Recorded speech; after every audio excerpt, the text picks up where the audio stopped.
Good evening, everyone, and welcome to the Chatham Select Board meeting of November 22nd, 2022. Let the record please show that this meeting started at 5:30 p.m. on the dot. I'll read what I'm supposed to read.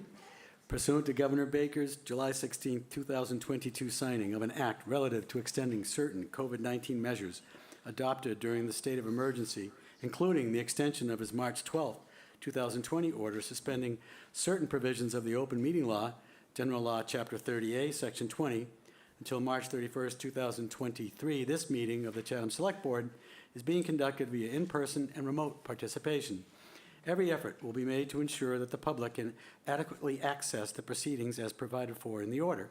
A reminder that persons who would like to listen to this meeting while in progress may do so by calling the phone number 1-508-945-4410, conference ID 203-386-491#, or join the meeting online via Microsoft Teams through the link in the posted agenda.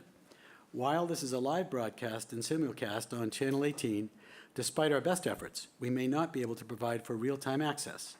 We will post a record of this meeting on the town's website as soon as possible.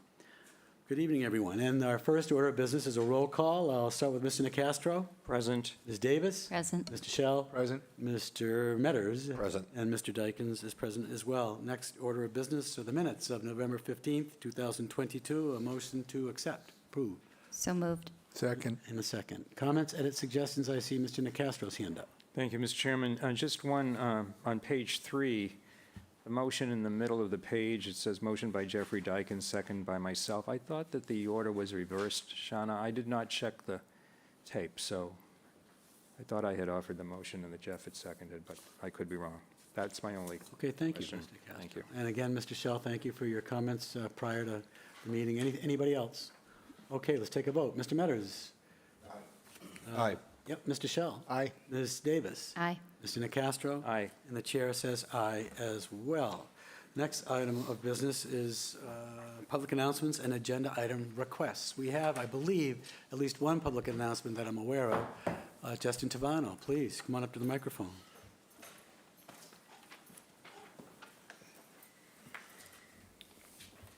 Good evening, members of the board and Chatham citizens. I'm Justin Tavano. I'm currently the Deputy Fire Chief at the Fire Department, and on December 1st, I'll be moving into the role of Fire Chief. Standing with me tonight is Captain Ryan Clark. Ryan Clark has been a member of the Chatham Fire Department since July of 2007. He was hired as a firefighter EMT and subsequently attained his paramedic certification. Ryan was promoted to lieutenant in August 2017 and captain in August 2021. For the past several years, he has served as the public education coordinator for the department, bringing fire and life safety programs to the schools and collaborating with the Center for Active Living in the Chatham Police Department to strengthen existing programs and expand outreach to our senior residents. Ryan has served in leadership capacities both locally and regionally as a shift captain and as a member of the Monomoy Regional School District Crisis Team, a member of the Barnstable County Active Assailant Task Force, and as a regional program coordinator for the Cape and Islands Youth Fire Setting Intervention Task Force. Since 2012, Ryan has served as the Chatham Fire Association president. Throughout his career, he has shown great professionalism, dedication, and commitment to himself, his department, and to his community. Ryan was born and raised in Harwich. He comes from a lineage of firefighters and public servants. Ryan's grandfather, father, and uncle are all retired firefighters from the Harwich Fire Department, and Ryan's cousin is currently a Harwich firefighter. Additionally, Ryan's brother Tom is a Harwich police officer. Ryan's an avid golfer and enjoys spending time with his family and friends. He currently resides in Harwich with his wife Lindsay, his son Brady, his daughter Joey, and his dog Otis. Ryan's wife Lindsay also grew up in Harwich, and she's the facility manager at Charles Moore Arena in Orleans, where she also coaches figure skating. Ryan has served the town of Chatham with passion and professionalism for 15 plus years, and he looks forward to serving for many more in a new role. The Chatham Fire Department is very excited to welcome Ryan as the next Deputy Fire Chief. Welcome. Welcome, Ryan. Congratulations. Thank you very much. Congratulations. Any comments? I just want to thank Chief Tavano for this opportunity and look forward to serving the town in my new role. Very excited. Thank you. Super. Well, welcome and good luck. Have fun. Thank you. Thank you. Thank you very much. Congratulations. Congratulations.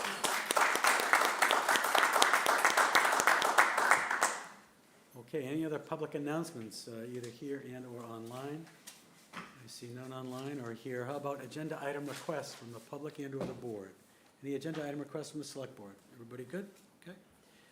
We'll go on to our first item of business. That we have a public hearing this evening on a new utility pole at the corner of Oyster Pond Furlong and Queen Anne Road. And I'll turn this public hearing announcement over to our town clerk, our select board clerk, Mr. Shell. The Chatham Select Board will hold a public hearing at 5:30 PM on Tuesday, November 22nd, 2022, to consider a joint petition from Verizon New England, Inc. and NStar Electric Company doing business as Eversource Energy to place one jointly owned pole, 87/0.5, at the corner of Oyster Pond Furlong and Queen Anne Road. This pole is necessary to provide new service to R9 Oyster Pond Furlong. The public is welcome to attend the meeting in person or to participate via a link in the meeting's posted agenda. All interested parties are encouraged to participate from the Select Board. Thank you, Mr. Shell, Clerk Shell. Anybody from Verizon or NStar online or nearby to comment on this request? Typically, these are but perfunctory. Any items of concern or issues on the select board? Any questions? Okay. Any items, any comments from the public? This is a public hearing. Anybody in the public? I see one, yes. Is that Dr. Duncanson? Go ahead, Bob. Yeah, just for the board's information, this new pole is for the new wastewater pump station that we're relocating across the street onto an easement. And so we needed a new pole to provide electric service as well as raise the existing lines up a little higher to maintain access. Yeah, I was looking for R9 and I couldn't find it. Okay, good. Well, thank you for that enlightenment, Bob. That's helpful. All right, I'll move to approve. Mr. Chairman, Yes? did you just make the motion? No. Oh, okay. No. Mr. Chairman, I move to approve the poll hearing, the poll request as presented by Eversource and Verizon, NStar and Verizon. Second. Okay, we'll take a vote. Mr. Metters? Aye. Mr. Shell? Aye. Ms. Davis? Aye. Mr. Nacastro? Aye. And the chair says aye as well. Thank you very much. We have a moment for public comment on our business agenda. I'll just briefly kind of describe what we're going to talk about this evening in our business agenda. We have a series of requests for extensions of seasonal alcohol licenses, which seems to be a popular item this time of year. One-day special alcohol permits for Atlantic White Shark Conservancy and Cape Life Brand. Then we have a brief update from Director Ted Kean on Nantucket Sound shoreline erosion, nourishment, and shoaling protection study update, a general public information session.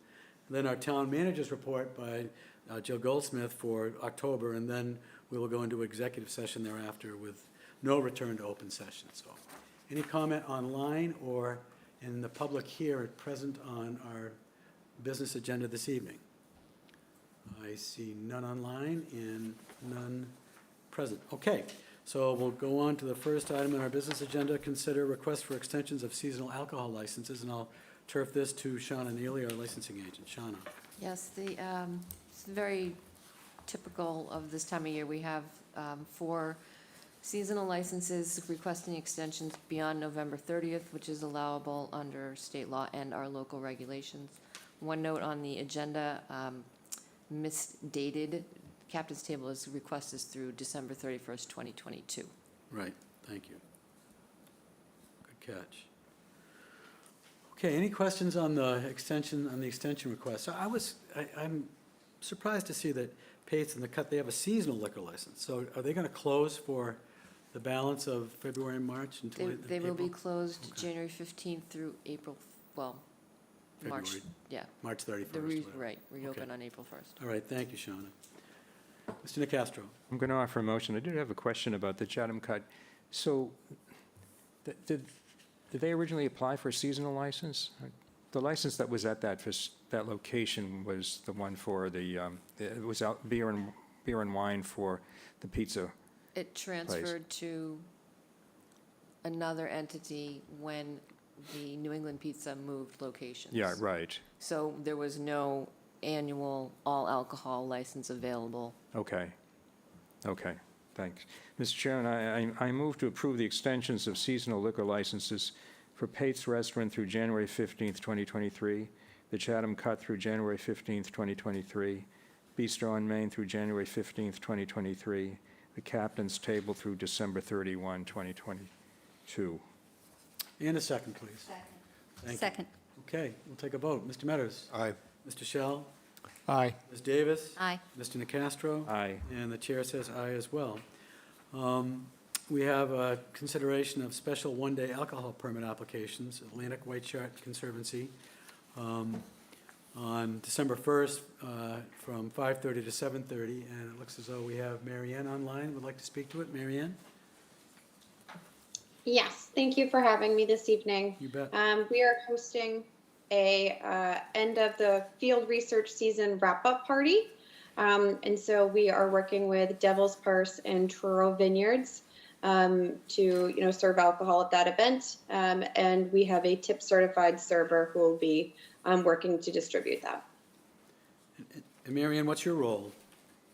I am the education director, and I oversee our Shark Center Chatham location. Okay, thank you. Questions or comments on the White Shark Conservancy application? There are no questions or concerns or comments. I'll take a motion. Yeah, please, Mr. Castro.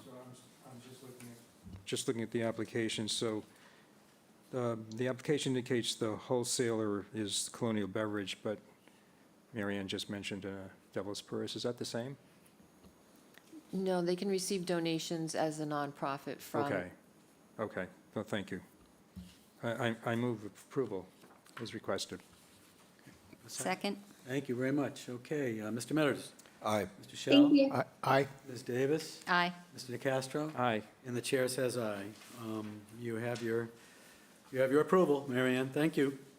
Thank you very much. You bet. And then we have another one from Cape Life Brand, 403 Main Street on December 9th from 4 to 8 p.m. and December 10th from 11 a.m. to 4 p.m. Anybody online representing Cape Life Brand? Anybody online? If not, then Shauna, maybe you can just briefly update. We have the package here. Sure, this is again for Christmas stroll weekend. The application did request outdoor service on their deck. I did let them know that this year we're not allowing that, so they've been informed that it's indoors only. Super. I also note that folks are commenting that when they exit the street, they'll throw their cups away before they get on the street, which I think the message has gone out that, I think you've done a good job with the messaging, so. Any questions on Cape Life Brand? Ms. Davis? I move to approve the special one-day alcohol permit for wine and malt beverages only for Nicole Pratt as representative of Cape Life Brand Company for indoor service only at 403 Main Street on Friday, December 9th, 2022 from 4 to 8 p.m. and Saturday, December 10th, 2022 from 11 a.m. to 4 p.m. Okay, and a second, please. Second. Thank you, Mr. Shell. Mr. Metters, what say you? Aye. Mr. Shell? Aye. Ms. Davis? Aye. Mr. Nacastro? Aye. And the chair says aye as well. Thank you, Cape Life Brand. Have a good time. Okay, Corey, I'd like you to mind the time, please. The third item this evening is a presentation, or I should say an update by our Coastal Director, Ted Keon, on the Nantucket Sound Shoreline Erosion, Nourishment, and Shoaling Protection Study update, and an upcoming public information session. And as you know, Ted, this is a subject near and dear to all the select board members, so we certainly appreciate your presence here this evening to at least tee us up for at least tease an update for us. Mr. Kean. It is more of a tease and a public information just to let folks know that we have scheduled a more formal presentation in this room on December 8th, specifically to review two studies, one ongoing and one that was completed last spring.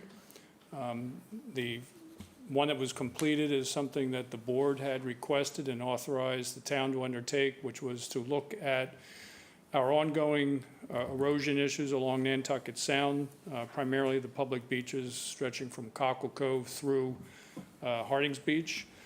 As the board is well aware, erosion is an ongoing issue and has been for years.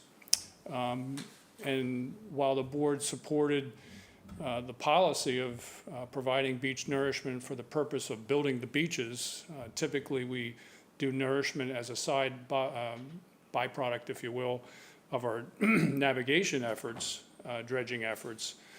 But in addition to that, there was definitely a need to look at the potential for actually doing beach nourishment solely for the purpose of nourishment.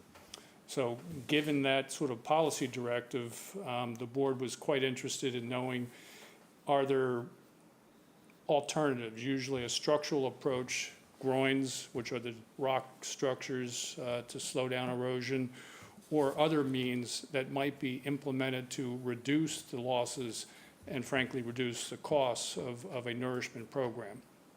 So the company that started with that effort was Applied Coastal Research. They've done a number of projects of this nature for us. They did the study in a two-step process. Their first step was to really look at alternatives and a regulatory overview, which they completed a little over a year ago. That company then, as I indicated in the memo, actually broke into two companies. The same team that we've been working with for years split off, and then the second phase of that study was undertaken by the new company, Sustainable Coastal Solutions. And they're the ones that will actually present this information on December 8th. The second phase was really to look at some of the alternatives and run a very detailed quantitative analysis just to see if there were options that would be effective. I don't think that there's any question that building certain structures would actually work in the sense of slowing erosion, but there are many, many issues that are associated with that. Downdrift problems, if you trap sand in one area, that sand doesn't get to the neighboring area, and they often experience, heightened erosion. Essentially, what is causing many of our problems along Nantucket Sound now is because of all the structures west of us don't allow that sand to come and nourish our beaches. So it can be and has been a cascading problem of more structures, more issues down the way.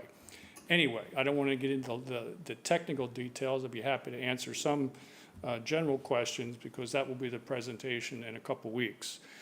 The second phase of the talk will be on the ongoing effort, looking at the issues as we've been discussing now for a couple years, related to the changes in the outer beach and how the currents are now flowing from the ocean into Nantucket Sound, causing two very significant problems. One, erosion along Crescent Beach, that is narrowing that beach. Seems to have been slowing down a little bit recently, which is good because it was pretty rapid for a while. And then the other issue, I know the board is well aware of the ongoing shoaling in Nantucket Sound at the entrance to Stage Harbor. That has required now repeated dredging for the past 3 years, both by the town, followed up by the Corps of Engineers. So we've had, for 3 years, essentially 2 times dredging just to keep that channel open for the summer boating season. The county is planning to come back this year again, which is good. The Corps is likely not coming. They do not have funding this year, but frankly, I don't think we'll need them this year, which is very good. But anyway, so the study that this firm is working on is looking at this methodology of placing what they're calling flow training structures out in the water to actually deflect the current and keep the velocity and the flow of sand and water somewhat redirected away from the channel. It's a very novel approach. It's an interesting way to address this significant issue. And right now we're in the permitting phase of that to try to see if the regulatory agencies have any really significant issues associated with it. I think the technical validity of it is legitimate, but now again we're into the regulatory phase. So anyway, that is really what this presentation will be. There'll be a much more detailed slide presentation associated with that, and I think it will be a very interesting discussion on both topics. While I'm here, I'm happy to answer some specifics if the board would have any. Thank you, Ted. That was a great summation, and yeah, you have piqued our interest, and it was a great tease for that presentation in a couple of weeks. All sorts of questions, but I'm going to turf it off to Shireen, and then Mr. Nacastro, and then anybody else. So Shireen, Ms. Yeah, Daly. I'm going to save my questions for the presentation time, so, Okay. you know, I'm really interested in hearing what, about the flow training structures. You know, Ernie had talked about it, he Yep. made a presentation at his committee. The meeting itself, is it going to be virtual as well as online? I mean, as well as in person? It will be live, but we will not have a back and forth remote capability at that one, as far as Okay. I'm aware. And when I said I was going to save my questions for the presentation, there will be a Q&A session? Oh, yeah. Okay, Oh, yeah. all right, great. All right, great, look forward to it. Mr. And I Nacastro. did, pardon me, I did not mention it is at 6:30 on December 8th, Thank you. just for the public's 6:30, benefit. December 8th, very important. Correct, in this room. Yep, thank you, Ted. Mr. Nacastro. Just following up on Shireen's question, so Ted, is it going to be broadcast live? You can watch it on Channel 18? Yes, Because I have a conflict at the present. I assume it's also going to be it'll be taped. recorded. Yeah, Yeah. okay, thank you. Yeah, super, thank you, Ted. Anybody else? Mr. Meadows, Mr. Shell? Yeah, how do you, I have all sorts of questions, so, but I I know. guess I'll hold them for the session as well. Particularly interested in how you affix those those flow trainers, et cetera, so anyway, and I also worry about downstream, what happens downstream, and are we preempting any shellfish beds from being created downstream, because there's a lot of sand that flows out into Nantucket Sound, never Right. mind into the Stage Harbor Channel, et cetera. So anyway, lots of questions, and I'm sure this is a fascinating topic for us. I've been asking about groins for years, and knowing that I say our sand is Harwich and Yarmouth and Hyannis have got our sand. They're literally groins from Hyannis to Harwich, to the Chatham line almost, so it's, yeah, anyway. Very true. Yep, yeah, and so, yeah. All Okay, right. thank you, Ted. Excellent. Thank you very much. Look forward to it on the 8th. Very good. Make Thank sure we you. mark our calendars. Okay, Jill, turf it off to you for the town manager's report for October. Again, a very detailed and excellent report. Off to you, Jill. Thank you, Mr. Chair. So much of this information, although it's dated for an update for October, we put it in the weekly main sheet. So a couple of things to highlight through our office and through the help of Shauna is the affordable housing property acquisitions. We've sent out press releases, so we recently closed on 0 Meeting House Road, the property at 0 and 1533 Main Street, the Buckley Bodman property. However, our property will not be 1533. That will remain with the owner, the area that got carved out. So we're working to transition from making that reference. And then, as you know, the school committee had a surplus stepping stones, that small portion. So I believe their public education and engagement process will begin soon, like next month, on the affordable and attainable housing.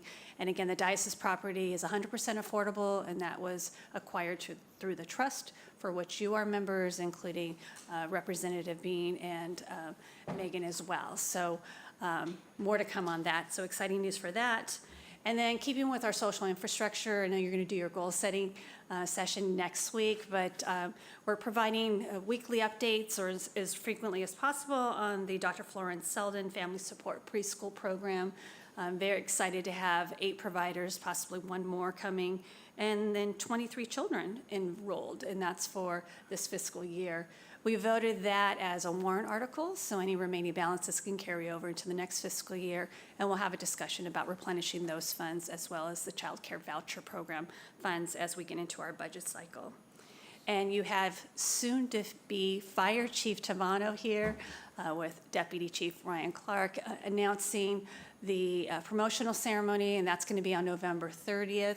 So from 10 a.m., it's the last coffee with Fire Chief Dave, and then we'll do promotional ceremonies at 12 noon. With Justin being promoted, and also with Ryan, there are some few other promotions coming soon. You received a memo on that today, but that will all be celebrated on the 30th, which is next week. And then positions that are open.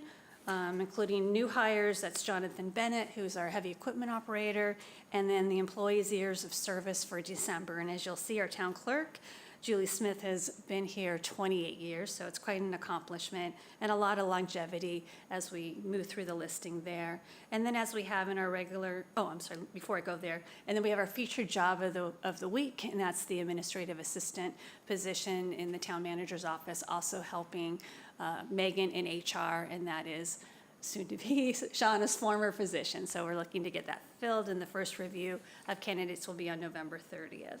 And then I've listed the other recruitments in the packet here, as well as the RFP, request for proposals for potential affordable or attainable housing acquisitions. That's up now. We do them periodically. We try to do it on a quarterly basis, but need to complete one process before we begin the other. So that is due to expire on December 8th. So if there's anyone interested in selling or donating their property, certainly respond to the RFP. And I think Selectman Shell had some questions on that, the RFP, and were they answered by our team?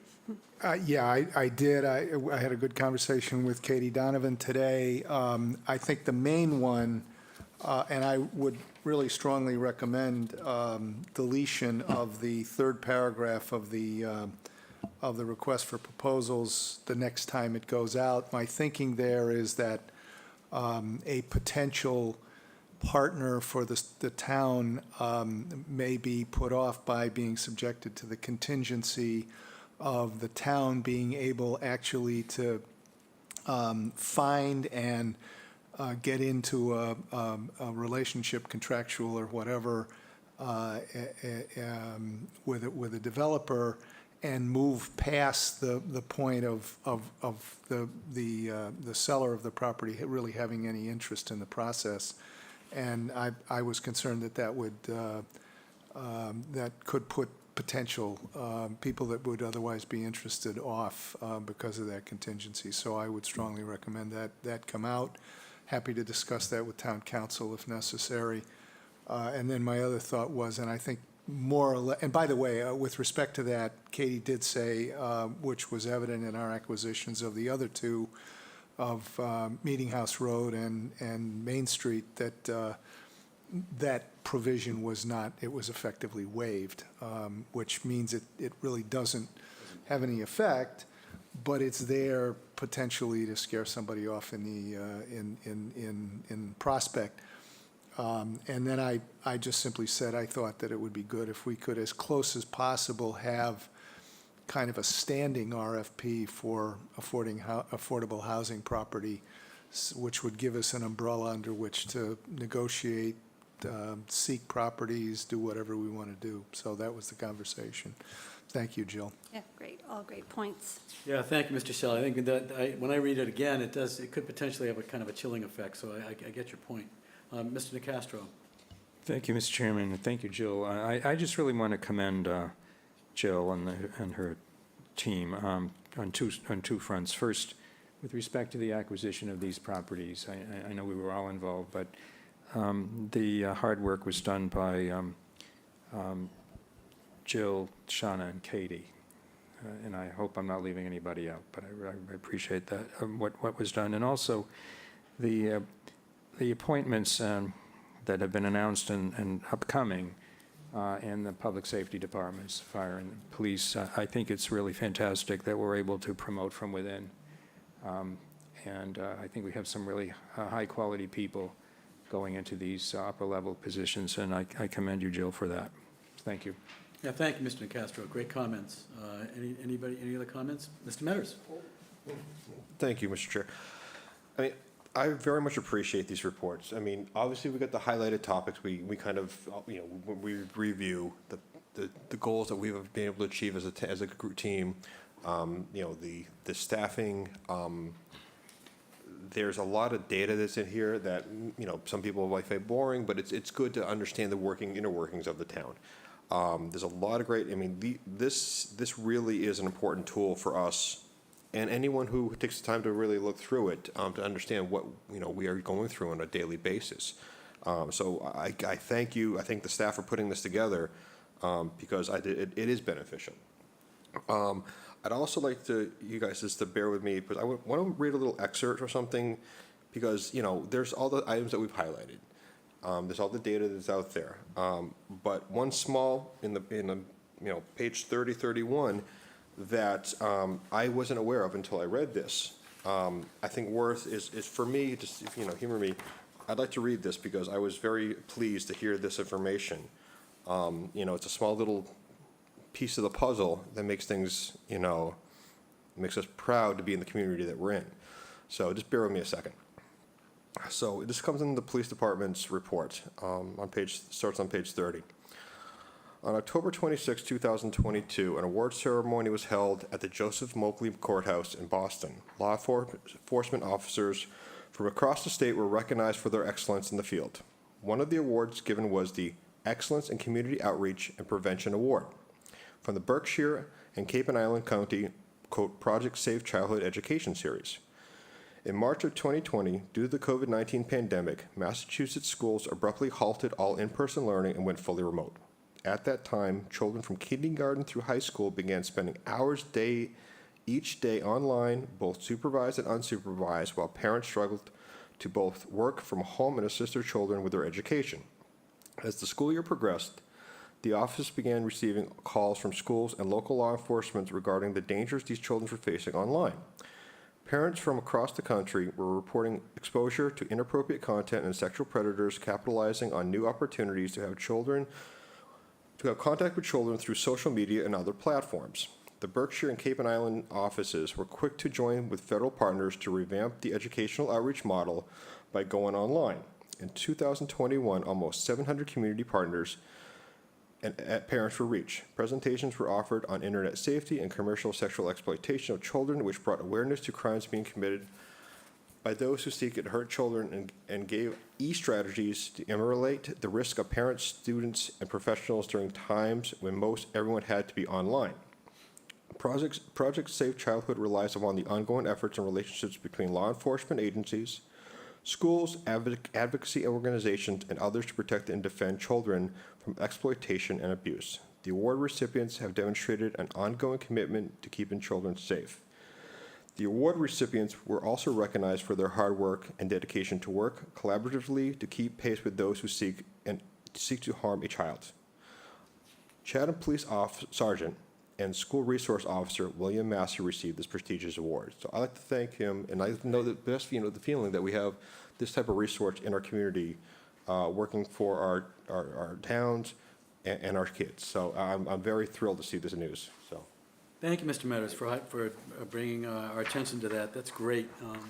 And congratulations to Mr. Massey, to Officer Massey, and the program itself. It was an excellent program during COVID.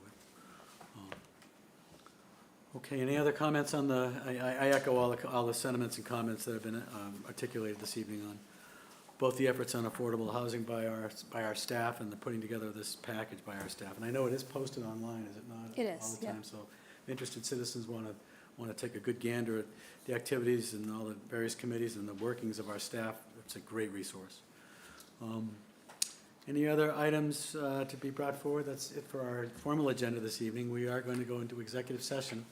And I typically turn to Selectman Nicastro to make this motion. Mr. Nicastro. Thank you, Mr. Chairman. I move that the board go into executive session under Massachusetts General Laws, Chapter 30A, Section 21, Number 2, to conduct collective bargaining sessions or contract negotiations with non-union personnel, parenthesis, town manager, close parenthesis, with no return to open session. Second. And a vote. Mr. Metters? Aye. Mr. Shell? Aye. Ms. Davis? Aye. Mr. Nicastro? Aye. And the chair says aye as well. And thank you very much. Good night, Chatham. Happy Thanksgiving, everybody. Make it a good one.